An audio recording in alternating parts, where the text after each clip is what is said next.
Good morning, सुप्रभात। Hello बच्चों, आइए आज हम लोग क्लास 10th से केमिस्ट्री का अध्ययन करेंगे। चैप्टर पे जाने से पहले हम क्या करते हैं, समझ लेते हैं विज्ञान किसे कहते हैं, रसायन विज्ञान किसे कहते हैं। उसके बाद से हम चलेंगे चैप्टर पे।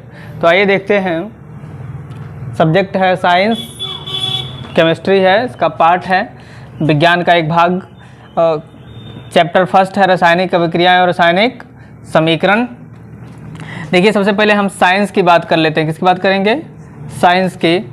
तो आपको पूर्व क्लास में मैंने पढ़ाया है कि साइंस जो है, अगर हिंदी में बात करिएगा तो विज्ञान, विधन ज्ञान, विशेष ज्ञान, क्रमबद्ध सुव्यवस्थित ज्ञान, आप लोग पढ़े ही हैं। लैटिन वर्ड जो है सिंटिया है। लैटिन वर्ड क्या है? सिंटिया है, जिसका अर्थ है टू नो, मीन्स होता है जानना। अर्थात किसी भी क्षेत्र में कहिएगा कि उसका क्रमबद्ध सुव्यवस्थित ज्ञान जो होता है उसके विषय में जानना ही क्या कहलाता है? विज्ञान का काम है। विज्ञान यही करता है, हमें व्यवस्थित ज्ञान देता है, इसे विज्ञान कहते हैं। इसका परिभाषा मैं लिखवा चुका हूँ पूर्व क्लास में। तो केवल आपको याद रखना है, एक एक नंबर में क्वेश्चन बनता है, खास करके कॉम्पिटिटिव एग्जाम के लिए अगर बात करिएगा तो सिंटिया शब्द से निर्मित है कौन सा? साइंस। इसका अर्थ टू नो मीन्स जानना। ये दो तीन बातें जो है याद रखना है आपको। इसके तीन प्रमुख पार्ट हमने लिया यहाँ पे, फिजिक्स, केमिस्ट्री और बायोलॉजी। तो फिजिक्स जो है, अब बात करिएगा फिजिक्स को हिंदी में भौतिक विज्ञान कहते हैं। भौतिक विज्ञान देखेंगे तो ग्रीक लैंग्वेज, भौतिक विज्ञान ग्रीक भाषा के फ्यूसिस से निर्मित है। किससे निर्मित है? फ्यूसिस से निर्मित है, जिसका अर्थ होता है प्रकृति, नेचर। तो आपको मुख्य रूप से याद रखना है फ्यूसिस से निर्मित है। कौन सा भाषा है? तो ग्रीक लैंग्वेज है, आपको ये भी याद रखना है। यहाँ पे भी आपको याद रखना है लैटिन वर्ड है। सिंटिया कौन सा शब्द है? एक बार एग्जाम में पूछ दिया गया था कि सिंटिया कौन सा वर्ड है जिससे विज्ञान शब्द निर्मित है। सिंटिया वो किस भाषा का शब्द है? तब क्या बताएंगे कि लैटिन भाषा का शब्द है। किसका भाषा शब्द है? लैटिन भाषा का शब्द है। उसी तरह से आपसे पूछ दे कि फिजिक्स किस भाषा का शब्द है, तब क्या बताइएगा? फ्यूसिस किस भाषा का शब्द है? फ्यूसिस। अब देखिए, इसका अर्थ क्या होता है? नेचर। फ्यूसिस का अर्थ क्या होता है? नेचर मीन्स प्रकृति। नेचर मीन्स प्रकृति। देखिए, अगर इसके हम जनक की बात करेंगे, भौतिकी के पिता कौन है, तो Isaac Newton, sir Isaac Newton जो है भौतिकी के पिता कहे जाते हैं। अगर पूछ दिया जाए कि मॉडर्न फिजिक्स के फादर कौन है, जनक कौन है, तो अब क्या बताइएगा? अल्बर्ट आइंस्टीन को माना जाता है। अल्बर्ट आइंस्टीन को माना जाता है। दूसरा पार्ट है केमिस्ट्री। दूसरा पार्ट क्या है? केमिस्ट्री। तो देखिए, फिजिक्स में जो है फिजिक्स के पिता कौन है? Albert Einstein. केमिस्ट्री के अगर फादर की बात कही जाए, केमिस्ट्री के पिता कौन है, तो आप बताइएगा। देखिए, यहाँ पे लिखे हैं हमने जनक Antony Laurent Lavoisier. Antony Lavoisier भी कई जगह आपको मिलेगा। तो एंटोनी लेवोसियर कौन है? केमिस्ट्री के फादर हैं, फादर ऑफ केमिस्ट्री। इसके अगर हम अर्थ की बात करेंगे तो देखिए, रसायन जो शब्द है, यह रसायन रस धन आयन दो शब्दों के योग से निर्मित है, जिसका अर्थ होता है रसों अर्थात द्रवों का अध्ययन। द्रवों का अध्ययन ये क्या कहलाता है? रसायन कहलाता है। यह जो है यूनानी भाषा, आपको ये याद रखना है, किस भाषा के शब्द से निर्मित है केमिस्ट्री? तो यूनानी भाषा के कीमिया शब्द से निर्मित है। कौन शब्द से? कीमिया शब्द से निर्मित है। देखिए, KYMEIA, कीमिया, कीमिया शब्द से निर्मित है। यूनानी भाषा के कीमिया शब्द से निर्मित है केमिस्ट्री, जिसका मीनिंग क्या होता है? धातु निर्माण की यूनानी तकनीक। धातु निर्माण की यूनानी तकनीक। नंबर 3 अब बात करिएगा कि बायोलॉजी। नंबर 3 क्या करिएगा? बायोलॉजी। तो इसको भी मैंने बायोलॉजी के क्लास में पढ़ाया है कि बायोलॉजी शब्द जो है बायोस और लोगोस से निर्मित है, जिसका अर्थ होता है सजीव। बायोस का अर्थ होता है सजीव, लोगोस का होता है अध्ययन, अर्थात सजीवों का अध्ययन करना ही क्या कहलाता है? बायोलॉजी कहलाता है। तो एक बार रिपीट कर लेते हैं। केमिस्ट्री शब्द रस धन आयन, रस धन आयन दो शब्दों के योग से निर्मित है, जिसका अर्थ होता है रसों का अध्ययन। यह यूनानी भाषा के कीमिया जो है यूनानी भाषा का शब्द है कीमिया, इससे निर्मित है, जिसका अर्थ होता है धातु निर्माण की यूनानी तकनीक। धातु निर्माण की यूनानी तकनीक। अब आइए इस पे हम चलते हैं, इसके परिभाषा पे, किस पे? परिभाषा पे, कि इसकी परिभाषा क्या होती है रसायन विज्ञान की। तो सबसे पहले इसको मिटाते हैं हम, फिर परिभाषा पे चलते हैं। इसको आप लोग नोट कर लीजिए, एक बार इसको आप लोग नोट कर लीजिए, स्क्रीनशॉट भी ले सकते हैं, ले लीजिए। देखिए रसायन विज्ञान का अर्थ, और अर्थ हमने जान लिया। अर्थ के बाद हम क्या, किसकी बात करेंगे? परिभाषा की। किसकी बात करेंगे? परिभाषा की, रसायन विज्ञान की परिभाषा। आइए हम जान लेते हैं।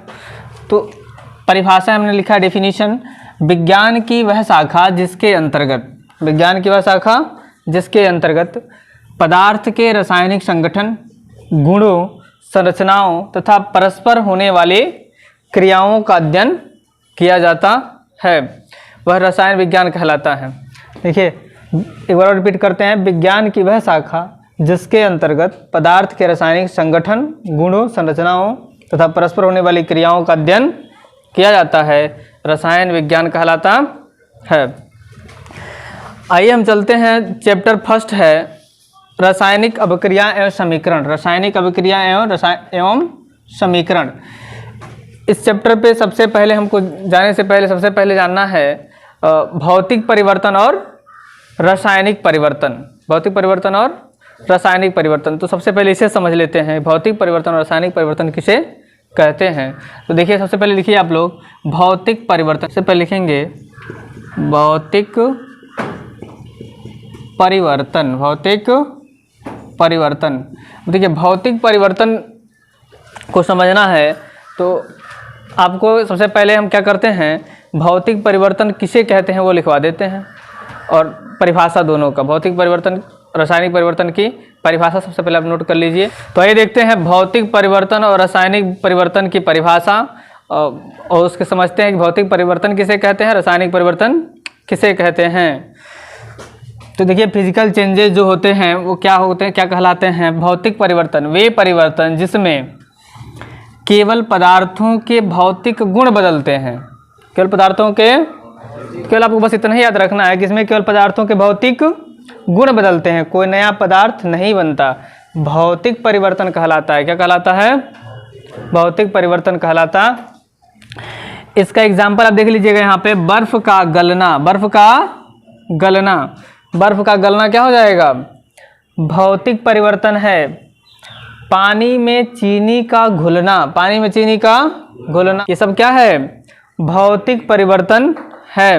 भौतिक परिवर्तन को आप समझेंगे, भौतिक परिवर्तन, इधर मैं लिखता हूँ रासायनिक, रासायनिक परिवर्तन। अब इसको समझिए, ये जो भौतिक परिवर्तन होता है, यह परिवर्तन अस्थायी परिवर्तन है। कैसा परिवर्तन है? अस्थायी परिवर्तन है। ये आपसे क्वेश्चन बन सकता है 1 नंबर वाले में कि भौतिक परिवर्तन किस प्रकार का परिवर्तन है, क्या बताइएगा? अस्थायी। अस्थायी क्यों कहा जाता है? क्योंकि आप देखिए बर्फ यदि गल करके क्या बन रहा, अगर पानी जब जम जाता है तो बर्फ बनता है, पानी जमता है तो क्या बनता है? बर्फ बनता है। और वही बर्फ क्या बन जाता है पुनः, अगर उसको हम ताप देंगे हल्का सा तो वो गलना शुरू हो जाएगा और फिर वो जल में परिवर्तित हो जाएगा, बदल जाएगा। तो ये अस्थायी परिवर्तन है। कैसा परिवर्तन है? अस्थायी परिवर्तन है। पानी में यदि चीनी घुल रहा है तो उसका भी वाष्पीकरण करके हम क्या कर सकते हैं? अलग कर सकते हैं पानी को। तो कहने का तात्पर्य यह है कि उसको पुराने अवस्थाओं में हम क्या कर सकते हैं? परिवर्तित कर सकते हैं। इसीलिए इसको अस्थायी परिवर्तन कहा गया है। इसीलिए इसको क्या कहा गया है? अस्थायी परिवर्तन कहा गया है। अब देखिए जल का वाष्प में जो परिवर्तन हो रहा है, कौन सा परिवर्तन? आपसे क्वेश्चन बन जाता है, जल का वाष्प में बदलना यानी वाष्पीकरण क्या कहलाता है? वाष्पीकरण। तो क्या वाष्पीकरण जो है कौन सा परिवर्तन है? भौतिक परिवर्तन के रासायनिक परिवर्तन? क्या बताएंगे? भौतिक परिवर्तन। एक क्वेश्चन आपसे जो है कि पीसीएस, बिहार पीसीएस 1992 में पूछा गया है। कब पूछा गया है? 1992 बिहार पीसीएस में पूछा गया हुआ क्वेश्चन है यही, कि भौतिक परिवर्तन का एक उदाहरण है। उदाहरण कई सारा दिया हुआ है, हवा में चांदी के बर्तनों का काला हो जाना, दूसरा उदाहरण दिया है मोमबत्ती का जलना, तीसरा दिया है दूध से दही का बनना, और चौथा उदाहरण दिया है पानी में चीनी का घुलना। तो क्या बताइएगा कौन सा सही है? भौतिक परिवर्तन कौन है? पानी में चीनी का घुलना पानी में चीनी का घुलना क्या हो जाएगा, भौतिक परिवर्तन हो जाएगा। तो अब देखिए कहते हैं ना क्लास कोई बड़ा या छोटा नहीं होता है। आप छोटे क्लास से ही आप तैयारी करते जाएंगे तो आगे जा कर के बड़े से बड़े कॉम्पिटिटिव एग्जाम को आप क्या कर सकते हैं, बीट कर सकते हैं। जल का देखिए एक और क्वेश्चन बना था यूपी पीसीएस में भी, जल का वाष्प में परिवर्तन होना क्या कहलाता है, कौन सा परिवर्तन है। हाँ ये यूपी पीसीएस का क्वेश्चन है, जल का वाष्प में परिवर्तन क्या कहलाता है, कौन सा परिवर्तन है। तो जल का वाष्प में परिवर्तन, जल का वाष्प में परिवर्तन, ये परिवर्तन कौन सा है, अस्थायी परिवर्तन है और भौतिक परिवर्तन है। कैसा परिवर्तन है, भौतिक परिवर्तन है। आपसे पूछा जाएगा तो भौतिक परिवर्तन, रासायनिक परिवर्तन नहीं है। अच्छा अब आइए हम लोग चलते हैं रासायनिक परिवर्तन पे। किस पे, रासायनिक परिवर्तन को समझते हैं। मुझे उम्मीद है कि आप इसको भौतिक परिवर्तन समझ गए होंगे। रासायनिक परिवर्तन को देखिए, रासायनिक परिवर्तन, नमक का भी पानी में घुलना भौतिक परिवर्तन है। यहाँ रासायनिक परिवर्तन देखिए, रासायनिक परिवर्तन वे परिवर्तन जिसमें पदार्थ मूल रूप से एक नए पदार्थ में बदल जाता है। वे परिवर्तन जिसमें पदार्थ क्या होता है, मूल रूप से एक नए पदार्थ में परिवर्तित हो जाता है, बदल जाता है, तो क्या कहलाता है, रासायनिक परिवर्तन कहलाता है। जैसे एग्जाम्पल में दिया गया हुआ है, दूध से दही का बनना, दूध से दही का बनना, दूध से दही का बनना कौन सा परिवर्तन है, दूध से दही का बनना रासायनिक परिवर्तन है। दूध से दही का बनना रासायनिक परिवर्तन है। एक बार अब समझिए इस तरह से कि एक बार यदि दूध से दही बन गया, दूध से दही बन गया तो क्या पुनः हम दही से दूध बना लेंगे, कोई विधि है, कोई विधि नहीं है, ठीक है। तो इसलिए अब दही से हम घी निकालेंगे, न कि दूध बनाएंगे, याद रखिएगा।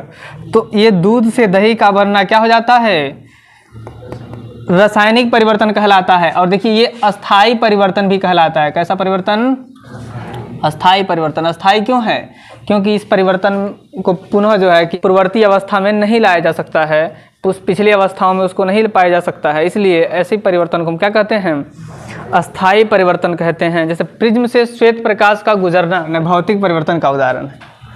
प्रिज्म से श्वेत प्रकाश का गुजरना किसका उदाहरण है, भौतिक परिवर्तन का उदाहरण है, क्योंकि इसको पुनः क्या किया जा सकता है, प्रिज्म से श्वेत प्रकाश का गुजरना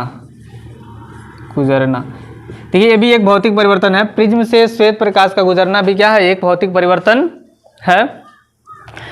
क्योंकि उसको पुनः जो है हम क्या कर सकते हैं, एक अलग प्रिज्म ले करके उस पर हम क्या कर सकते हैं, पलट के यदि रख देते हैं तो क्या हो जाता है, हम इकट्ठा फिर से एक बिंदु पे उसको पा सकते हैं, एक प्रकाश में के रूप में देख सकते हैं।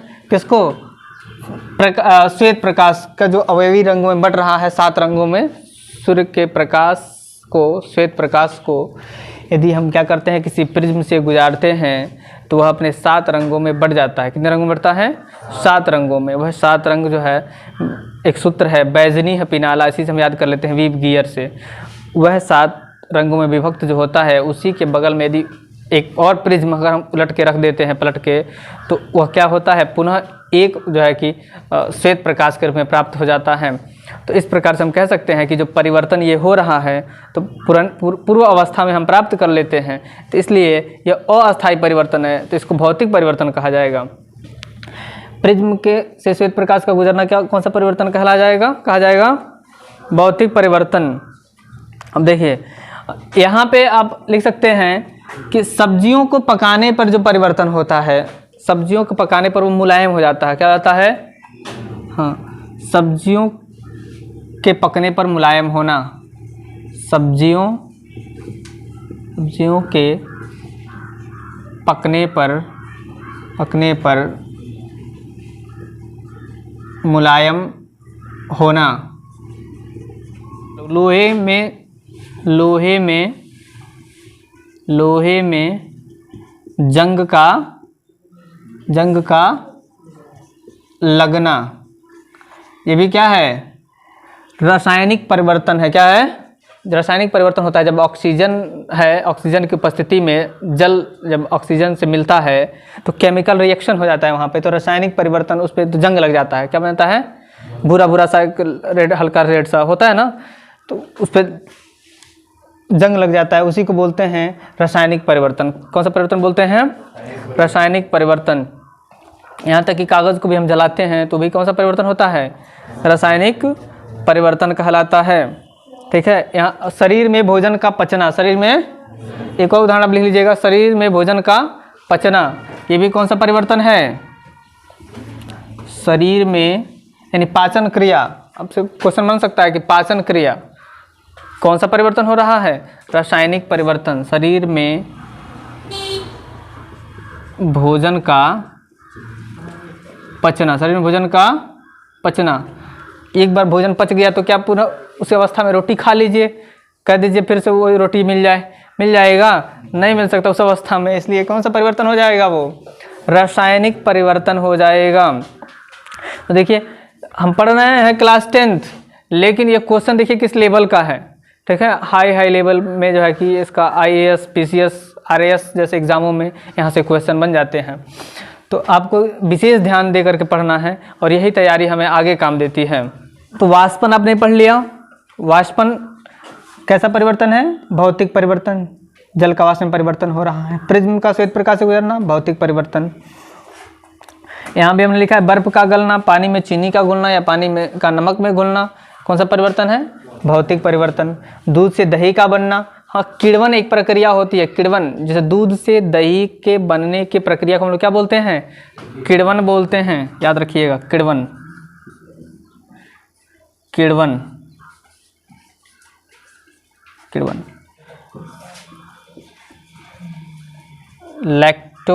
लैक्टोबैसिलस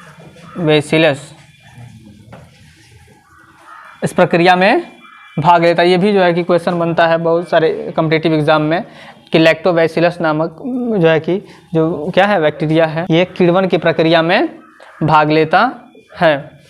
तभी दूध से क्या बनता है, दही का निर्माण होता है, दूध से दही का, लैक्टोबैसिलस याद रखिएगा। लैक्टिक एसिड बनता है, इसी से लैक्टिक एसिड पाया जाता है इसमें। तो हम लोगों ने पढ़ लिया कि किण्वन की प्रक्रिया लैक्टोबैसिलस नामक बैक्टीरिया से क्या होती है की उपस्थिति में संपन्न होती है। ये आपका बहुत भी महत्वपूर्ण जो है कि सीरीज था क्वेश्चन का। और इसके बाद से हम नेक्स्ट जो है हेडिंग, अगली हेडिंग रासायनिक अभिक्रिया और रासायनिक समीकरण बनाना, रासायनिक समीकरण किसे कहते हैं, इसको हम अगली वीडियो में पढ़ेंगे। दैट्स ऑल, थैंक यू, जय।